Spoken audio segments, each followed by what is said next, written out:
3 out of 4 Canadians agree that science and technology are needed to solve the critical challenges the world is facing.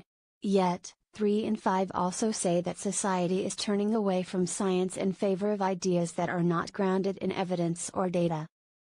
The contrasting responses are among the latest results to emerge from a detailed survey tracking the way Canadians regard science and the role it plays in their lives.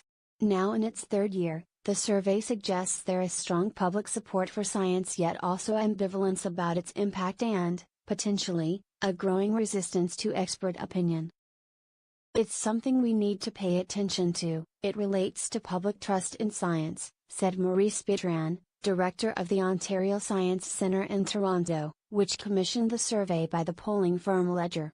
While an overwhelming number of those surveyed, 84%, agree that science is improving their quality of life, many also expressed reservations about the potential impact of technological advances, including artificial intelligence, 62%, and self-driving vehicles, 60%.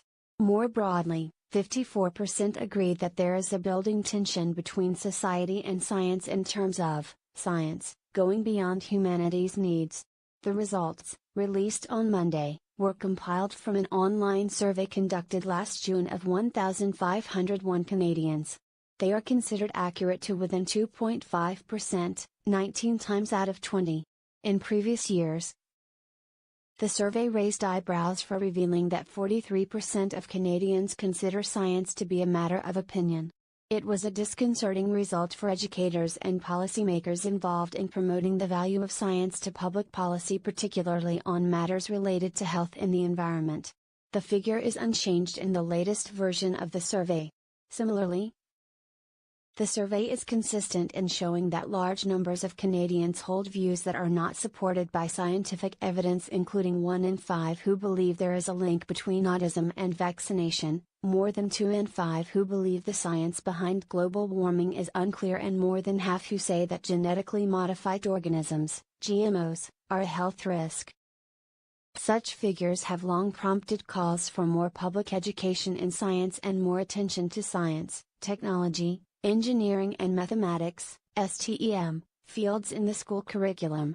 However, U.S. research indicates that social, religious and political factors can trump education when it comes to shaping attitudes on controversial scientific topics, regardless of how well the relevant science is explained. For example, in a study published last year in the Proceedings of the National Academy of Sciences, researchers at Carnegie Mellon University in Pittsburgh found that those who most differ on topics such as climate change are often the most educated. Dr. Bertrand, whose research background is in astrophysics, said that a key motivation for the survey is the need to better understand how well public institutions are doing at conveying the importance of science to Canadians. Without measuring it, you're kind of doing it in the dark, he said.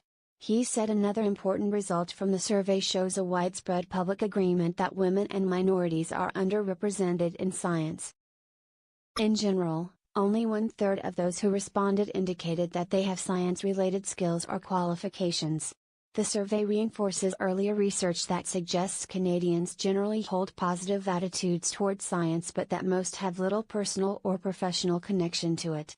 So many people associate science with something they had to take in school, as opposed to what they're doing in their lives, said Molly Shoashette, a professor and specialist in the use of biomaterials for tissue regeneration at the University of Toronto, who also sits on the Science Centre's board.